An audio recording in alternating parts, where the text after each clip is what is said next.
नमस्कार दोस्तों, काफ़ी दिनों से कोई वीडियो नहीं डाली थी। आज थोड़ी फुर्सत मिली है तो सोचा एक वीडियो बना दूं आप लोगों के लिए। बीच में शॉर्ट्स डालता रहा मैं, क्योंकि टाइम कम था तो शॉर्ट से ही गुजारा किया।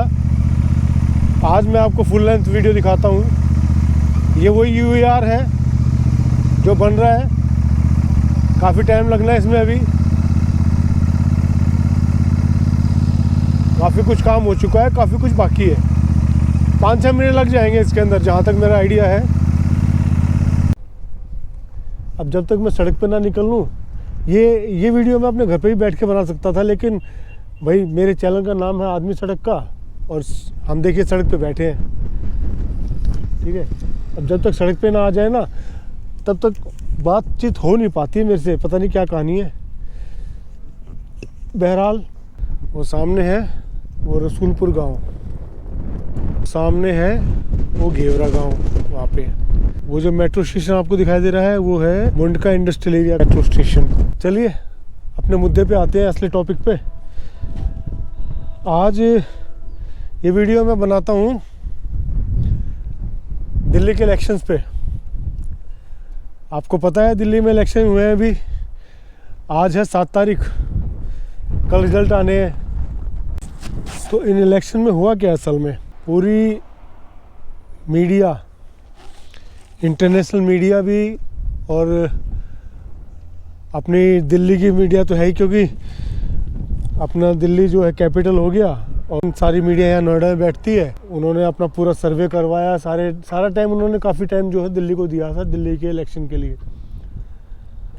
अब दिल्ली के इलेक्शन में क्या हुआ है, ये भी एक दिलचस्प वाक़या है। अब की बार में जो है ना, कई बार क्या होता है रनिंग में भूल जाते हैं, नहीं याद रहता है, तो अब की बार मैं लिख के लाया हूँ अपने पॉइंट्स। अब देखते हैं होगा क्या असल में। अब दिल्ली में क्या हुआ है, दिल्ली में जैसा कि मैंने आपको बताया कि सारे एग्जिट पोल बीजेपी को जिता रहे हैं। अब बीजेपी को जिताना बड़ा आसान होता है, एक ही लहर में बह जाओ सारे, लेकिन हकीकत में क्या है ये किसी को नहीं पता। ये कल पता लगेगा कि भाई 8 तारीख को जब रिजल्ट आएंगे तब पता लगेगा ये। अब मेरा आकलन क्या कहता है, मेरा आकलन ये कहता है कि इतना क्लियर नहीं है जितना क्लियर मीडिया दिखा रहा है। इतना ओपन ये इलेक्शन नहीं था। इसमें क्या हुआ है कि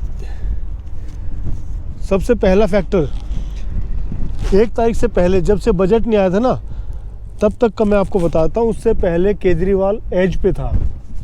उससे पहले केजरीवाल जो है ना भयंकर टक्कर दे रहा था पूरी इसको बीजेपी को। पूरे बीजेपी को मैं क्यों बोल रहा हूँ, देवेंद्र फडणवीस महाराष्ट्र का मुख्यमंत्री दिल्ली में प्रचार कर रहा है, असम का मुख्यमंत्री शर्मा प्रचार कर रहा है, राजस्थान का, मध्य प्रदेश का, मतलब जहाँ जहाँ, छत्तीसगढ़ का, जहाँ जहाँ के इनके मुख्यमंत्री थे सारे दिल्ली में, इवन योगी भी। ठीक है, ये सारे दिल्ली में, और साथ में जितने भी इनके MP थे सारे दिल्ली में, खुद मोदी साहब दिल्ली में। तो इन्होंने कोई भी चांस, खैर ये तो इसकी बीजेपी की रणनीति रही है कि कोई भी इलेक्शन जो लड़ते हैं ना, चाहे किसी भी छोटी से छोटी पोस्ट का भी हो, तो भी ये लोग जो है ना कंप्रोमाइज़ नहीं करते हैं। ये मतलब पूरे उसको दिल से लड़ते हैं और पूरी फाइट करते हैं, बेशक से हार जाएं। ठीक है, ये सब लगे हुए थे। दूसरी तरफ केजरीवाल थे, और केजरीवाल के साथ उनका जो इंडिया गठबंधन का वो कांग्रेस होनी चाहिए थी, वो भी अब की बार नहीं थी। खाली अखिलेश जी आए थे एक बार। अखिलेश जी उनकी वोट तो क्या बढ़ा के गए होंगे, मेरे को लगता है काट के गए होंगे, कुछ ना कुछ तो कटी होंगी, क्योंकि उनकी छवि ऐसी है। तो पूरा जो इलेक्शन बदला है वो बदला है 1 तारीख को। 1 तारीख को जैसे ही निर्मला सीतारमन जी ने ये घोषणा की कि भाई 12 लाख रुपए तक कोई भी टैक्स पेएबल नहीं होगा, कोई भी टैक्स नहीं दिया जाएगा, सैलरी पर्सन हो चाहे कोई भी हो, उससे एकदम गेम पलटा है। अब दिल्ली के अंदर क्या कहानी है कि अधिकतर मिडिल क्लास है। हालांकि कह दो कि भाई झुग्गी वाले भी काफ़ी हैं और अनथराइज्ड कॉलोनी भी काफ़ी हैं। अब झुग्गी वालों को तो हम नहीं माने कि भाई यहाँ पे चलिए कोई इनकम टैक्स देता होगा यहाँ। मेरे को नहीं लगता कि कोई एक आधे कोई छिद्दा होगा तो कोई होगा। बाकी झुग्गी वाले से कोई इनकम टैक्स नहीं आता है, उनको कोई लेना देना नहीं है, 12 लाख हो चाहे 0। ठीक है, दूसरा जो है अनऑथराइज कॉलोनी। अब अनऑथराइज कॉलोनियों में भी वोट जो है थोड़ा सा बटा हुआ है अब की बार, क्योंकि अनऑथराइज कॉलोनीज़ के अंदर जो है ना, गलियाँ वलियाँ कहीं एमसीडी ने बनवाई थी, जब बीजेपी की एमसीडी थी तब उसने बनवाई थी, अभी केजरीवाल ने बनवा दी है, ठीक है। और मोदी जी ने कहा था भी हमने तुम्हें रेगुलराइज कर दिया है, केजरीवाल कह रहा है नहीं किया है। तो कॉलोनियों के अंदर भी ज़्यादा नहीं तो 20% लोग जो है इनकम टैक्स पे ही रहते हैं, ऐसा नहीं है कि वहाँ नहीं रहते हैं, ठीक है। उसको हम मान के चलेंगे कि भी वो 1 तारीख के बाद बीजेपी की तरफ आ गए। फिर दूसरा था जे क्लस्टर। जे क्लस्टर भी आप छोड़ दीजिए, जे क्लस्टर और झुग्गी, इनको आप ये सोच लीजिए 100% ले गया बीजेपी, वो आम आदमी पार्टी, ये नहीं टूटने वाले। ये पहले कांग्रेस के पास थे, कांग्रेस से हटके ये लोग जो है ना आ गए आम आदमी पार्टी में। बीजेपी के पास तो फिर पहले भी नहीं गए थे, अभी भी नहीं गए, ठीक है। दूसरा था एंटी इनकम्बेंसी। कोई भी सरकार रह जाती है ना, 5 साल 10 साल एक जगह रह जाती है, तो उसके खिलाफ लोगों के अंदर एक ये ठहराव सा आ ही जाता है कि यार नहीं यार अब थोड़ा चेंज कर ले, काफ़ी हो गया, ठीक है। उस चक्कर में भी थोड़े बहुत वोट जो है बीजेपी की तरफ जाएंगे, इसमें कोई दो राय नहीं है। तीसरा हो गया, सबसे बड़ी बात है कि जो केजरीवाल की एक इमेज चल रही थी ना 2020 से पहले तक, 2022 से पहले तक, कट्टर ईमानदार, वो कट्टर ईमानदार की छवि जो है ना डेंट की है। और बहुत हद तक देखिए, चाहे हम लोग कितने ही करप्ट हो, हम मतलब हम लोकल लोग, हम मिडिल क्लास के या फिर हम इंडिया वाले, लेकिन हमें नेता चाहिए एकदम ईमानदार, एकदम ऐसा चाहिए कि भाई उसके ऊपर कोई दाग ना हो, कोई पैसा ना खाए, हमें दे जाए। मतलब आप समझे ना, हमारी मेंटलिटी ये है। तो एक तो उसकी डेंट जो है, उसकी जो इमेज है उसके ऊपर काफ़ी डेंट पड़ा है अरविंद केजरीवाल की, शराब घोटाले में और शीश महल में। को चौथा पॉइंट है सेपरेशन विद कांग्रेस। कांग्रेस से अलग, कांग्रेस का इनसे अलग लड़ना। अगर ये लोग इकट्ठा लड़ते ना तो बहुत ही बेटर रहता है इनके लिए, लेकिन केजरीवाल ने अपनी औकात दिखाई थी हरियाणा के इलेक्शंस में, अलग लड़े, और वहाँ पे हुड्डा ने और कॉन्फिडेंस हो गया, इनके साथ कोलैबोरेशन नहीं किया कि हम इनको एक सीट नहीं देंगे। वहाँ लुटिया डुबो दी थी कि आम आदमी पार्टी ने कांग्रेस की। उसका बदला लेने के लिए अब कांग्रेस कह रही है हम अलग लड़ेंगे। और पिछली बार कांग्रेस का वोट शेयर था दिल्ली के अंदर 4%, अब की बार अगर वो 10% भी हो गया तो लंका लग जाएगी केजरीवाल की, ठीक है जी। तो कांग्रेस से अलग लड़के इसने गलती की, इसको कैसे ने क्या। अब इसने एक काम और किया था, इसने 2-2.5 महीने पहले ही अपनी 70 की 70 सीटें डिक्लेयर कर दी कि कहीं ऐसा ना हो कि किसी के प्रेशर में कांग्रेस के साथ समझौता करना पड़े फिर इनको सीट देनी पड़े। इतना चालाक आदमी है ये। तो कांग्रेस भी अलग लड़ी है। अब कांग्रेस क्या है, फाइट में तो कहीं नहीं है, लेकिन एग्जिट पोल में कोई ना कोई इसको 1 दिखा रहा है, कोई 2 दिखा रहा है, कोई 0 दिखा रहा है, और मेरा आकलन तो 0 पे ही है। कांग्रेस रिवाइव नहीं कर पाएगी दिल्ली में। आग कैसे लग गई है? अभी तक तो ठीक था यहाँ पे, ये लगाई गई होगी या फिर ये बकरी चरा रहा ना, ये इस बकरी वाले ने शायद बीड़ी पीते छोड़ दिया कुछ। गर्मी तो हो ही रही है। ठीक है भाई साहब, कांग्रेस के साथ अलग जाना भी इसको नुकसान देगा। और ये आगे पांचवी चीज़ क्या है? पांचवी चीज़ है फ्री बीज। केजरीवाल 10 साल सत्ता में रहा, पंजाब में है अभी, दिल्ली में रहा, तो खाली फ्री के चक्कर में रहा। फ्री फ्री फ्री, पॉल्यूशन ले जाओ फ्री, मौत ले जाओ फ्री, ठीक है। तो फ्री के चक्कर में ये 10 साल सत्ता में रहा। अब उसी चीज़ को फिर बीजेपी ने पकड़ लिया।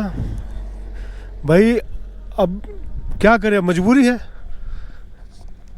इसने कहा मैं 2100 रुपये दूंगा महिलाओं को, बीजेपी ने कह दिया हम 2500 दे देंगे, और बाकी जो भी फैसिलिटीज़ चल रही हैं, फ्री बिजली पानी और अठरम सठरम धड़का, वो सारा एज इट इज़ रहेगा। बीजेपी ने ये ऐलान कर दिया, तो उसके ऊपर लोगों ने ट्रस्ट कर लिया बीजेपी। क्योंकि बीजेपी ने महाराष्ट्र के अंदर जब इलेक्शन लड़ा था, उससे पहले उनको जो ना लेडीज़ को उनकी इंस्टॉलमेंट दे दी थी 2100 रुपये की या 1100 रुपये की, ऐसी कुछ था। ऐसे उन्होंने मध्य प्रदेश में दी थी, लेकिन केजरीवाल ने अनाउंस कर दिया और दे नहीं पाया। वरना ये अगर दे देता ना, एक एक दो दो महीने की भी दे देता उसी टाइम इलेक्शन डिक्लेयर होने से पहले, तो फिर कोई दिक्कत नहीं थी, फिर ये बन जाता। लेकिन ये दे नहीं पाया। देगा कहाँ से, बजट ही नहीं अगले पास। 10,000 करोड़ का तो इसने एप्लीकेशन लगाई है लोन के लिए। अब या तो सारा बांट दो। अब बीजेपी क्या करेगी आगे? आप क्या सोचते हो बीजेपी तरक्की कर देगी? वो फ्री फीस ही पूरा नहीं कर पाएगी। ये फ्री की स्कीमें हैं, इन्हीं में सारा पैसा चला जाएगा। बाकी क्या करोगे आप, कहाँ से लाओगे? 78,000 करोड़ का बजट है आपका, ठीक है। 78,000 करोड़ में से जो है ना, सैलरी वैलरी निकाल के एम्प्लॉयज़ की सब कुछ करके अगर ये सारी स्कीमें इंक्लूड कर दें ना, तो आपको हर बजट में एक्स्ट्रा पैसा लेना पड़ेगा उधार, ब्याज पे, पूरा नहीं पड़ेगा। छठा पॉइंट है कि एक शक मेरे को होता है कि केजरीवाल हार सकता है। मेरा ध्यान रखना, आप ये मत सोचना कि मैं हार जाएगा कह रहा हूँ। मैं कह रहा हूँ हार सकता है, क्योंकि बॉडी जेस्चर जो होता है ना, आदमी का बॉडी जेस्चर, मतलब किस तरीके से एक्ट कर रहा है, कॉन्फिडेंस का लेवल, केजरीवाल का कॉन्फिडेंस लेवल बहुत डाउन आया हुआ है, ठीक है। उसका एक कारण और है, उस पर रईसी कसर उसने क्या कर दिया, आज से करीबन हफ्ता पहले उसने ईवीएम के ऊपर ठीकरा फोड़ दिया। उसने ईवीएम के ऊपर वो ठीकरा फोड़ दिया कि भाई 10% तक ईवीएम के अंदर गड़बड़ कर सकते हैं ये लोग, और वो 10% का ही वोट स्विंग होना है। तो एक तो ईवीएम के ऊपर जो ना केजरीवाल ने ठीकरा फोड़ा है, तो वो कहीं ना कहीं क्वेश्चन मार्क है, कॉन्फिडेंस लेवल इसका कम है और ये हार रहा है, ठीक है। और सबसे आखिरी में है एग्जिट पोल, लगभग सबके आ चुके हैं, सारे चैनल्स ने अपने अपने एग्जिट पोल दे दिए हैं। सभी करीबन 11 एग्जिट पोल आए हैं, उनमें से दो में तो जीत रही है आम आदमी पार्टी, और 9 के अंदर जीत रही है बीजेपी। खैर एग्जिट पोल तो देखिए हरियाणा में भी गलत हुए, लोकसभा में भी गलत हुए, और एग्जिट पोल तो आपके यहाँ पे क्या था है, अभी झारखंड में भी गलत हुए। अब ये करीबन 7-8 पॉइंट हैं जो मेरे को लगता है कि केजरीवाल के लिए नेगेटिव है। अब पॉजिटिव क्या है, मैं बीजेपी का जिक्र नहीं कर रहा हूँ इसमें, आप बीजेपी को भूल जाओ अभी फ़िलहाल, अभी तो केजरीवाल को चलने देते हैं। ये उसके लिए नेगेटिव पॉइंट है। पॉजिटिव पॉइंट क्या है केजरीवाल के लिए? हाँ, केजरीवाल ही बोलूँगा मैं, आम आदमी पार्टी केजरीवाल बात एक ही है, कोई सिस्टम तो है नहीं वहाँ तो बनिया की दुकान है। अभी मैं बैठा हूँ, फिर बाद में मेरा गले बैठेगा, जैसे लालू प्रसाद यादव ने तेजस्वी यादव, मुलायम सिंह ने अखिलेश यादव, ठीक है, अब्दुल्ला फारूक ने वो अपना लड़का बैठा रखा है। तो ये गले वाले हैं सारे। कांग्रेस में राहुल गांधी। अब पहला जो पॉइंट इसके पक्ष में जा रहा है केजरीवाल के, वो जा रहा है लो परसेंटेज ऑफ वोटिंग जो हुई है वो पिछले 2020 के अंदर 62% के करीब हुई थी, जो कि अब की बार घट के 2% घट के 60% के करीब हो गई। 1.5% कम हुई है लगभग, मान के चलिए आप। और ऐसा माना जाता है कि जहाँ पे लो वोटिंग होती है वहाँ बीजेपी को नुकसान होता है। ये मीडिया वाले कहते हैं भैया, आज जो ये एग्जिट पोल में जिता रहे हैं ना, यही कहते हैं कि भाई जहाँ पे वोटिंग परसेंट बढ़ता है वहाँ बीजेपी जीतती है, जहाँ कम होता है वहाँ हारती है। अब यही बीजेपी को जिता रहे हैं। अब देखिए भी क्या कहानी है इनकी, क्या राम जाने, ठीक है। मैं किसी का पक्ष नहीं लूँगा, हालांकि मैं बीजेपी का सपोर्टर हूँ, लेकिन ये पॉइंट मेरे को नेगेटिव लग रहा है बीजेपी के लिए, और केजरीवाल के लिए पॉजिटिव लग रहा है। दूसरा है कि ये जो है ना सिटिंग सीएम तो नहीं है, लेकिन हाँ मतलब इनकी जो सत्ता है वो अभी दिल्ली में कायम है। और दिल्ली में सत्ता होने का एक एडवांटेज हो ही जाता है, जो सिटिंग पार्टी होती है उसका एक एडवांटेज हो जाता है, वो एडवांटेज ये लेगा। तीसरा, मुस्लिम्स वोट, झुग्गी झोपड़ी की वोट, वे टोटली इसके साथ इंटैक्ट हैं, वे कांग्रेस के पास नहीं गई। जो कांग्रेस सोच रही थी कि हमारे पास आ जाए एग्जिट पोल के हिसाब से भी और वैसे माहौल के हिसाब से भी, क्योंकि मैं दिल्ली का ही हूँ, मैं तो देखता रहता हूँ, ये लोग नहीं गए, ये केजरीवाल के साथ ही बने रहे। चौथा पॉइंट जो है कांग्रेस का बिल्कुल निष्क्रिय होना, कांग्रेस कुछ भी नहीं कर पाई। वो आखिर तक जो ना संदीप दीक्षित अकेला लड़ता रहा, कांग्रेस उसके साथ नहीं थी। राहुल गांधी ने प्रचार एक हफ्ता पहले शुरू किया, कांग्रेस पार्टी कंफ्यूज थी, ठीक है। ये 4 पॉइंट इसके पक्ष में जा रहे हैं। और दिल्ली अगर दिल्ली जीतेगी ना बीजेपी, तो उसमें बहुत बड़ा रोल होगा द्वारका से लेके नजफगढ़ से लेके बवाना, नरेला, और उसके बाद परली तरफ जो है ना बुराड़ी, यहाँ तक का जितना भी वो है ना एरिया, ये एरिया, इसको अगर आप नेट पे सर्च करोगे तो नॉर्थ वेस्ट, नॉर्थ ईस्ट और वेस्ट, साउथ वेस्ट, ये एरिया आता है सारा, ठीक है। ये एरिया फिर साथ में नॉर्थ ईस्ट, जिसको कि हम जमुना पार कह देते हैं, वो वाला एरिया, ये एरिया जो ना टोटली बीजेपी की सपोर्ट में था। यहाँ पे जो ना वोटिंग मार्जिन भी बढ़ा है, लेकिन जो सेंट्रल दिल्ली है, साउथ दिल्ली है, इसने वो जीरो कर दिया है मामला। इसने कोई वोटिंग भी लो की है, और इन्होंने कोई साथ भी नहीं दिया है, किसी पार्टी का साथ नहीं दिया है। जो एज इट इज़ था शायद वो उसी के ऊपर राजी थे, और एज इट इज़ में जो है ना केजरीवाल की एडवांटेज है, क्योंकि उसी के MP उसी के MLA ज़्यादा हैं यहाँ। तो ये कैलकुलेशन बॉस मेरी है। इन सब को अगर कंक्लूड किया जाए तो मेरा ये मानना है कि जिस हिसाब से एग्जिट पोल दिखा रहे हैं कि वन साइडेड बीजेपी को, मुझे नहीं लगता ऐसा होगा। और अगर केजरीवाल 37-38 सीटों से जीत गया, इसकी 37-38 40 तक भी सीटें आ गई ना, तो ज़्यादा दिन सरकार चला नहीं पाएगा। क्योंकि पता है क्यों, एक मोटा भाई बैठा है वहाँ, अमित शाह, वो ये कहता है जहाँ पे बीजेपी वालों, जहाँ पे तुमने सरकार बनानी बना लो, और जहाँ कहीं फंसती हो ना तो मुझे बुला लो, मैं बनवा दूंगा। तो क्या वो अमित शाह जी इसका जो ना ज़्यादा दिन चलने नहीं देंगे, अगर 4-5 सीटों का ही अंतर रहा तो मार्जिन में। तो ये मेरा समीकरण है भाई साहब दिल्ली के इलेक्शन के लिए।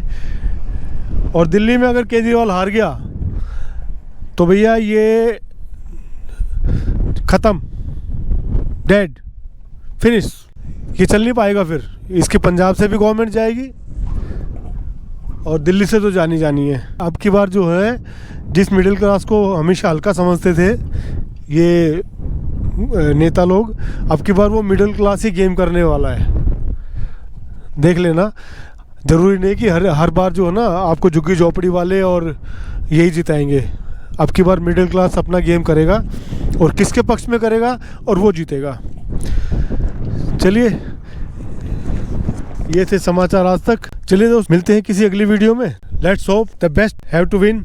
तब तक के लिए जय श्री राम।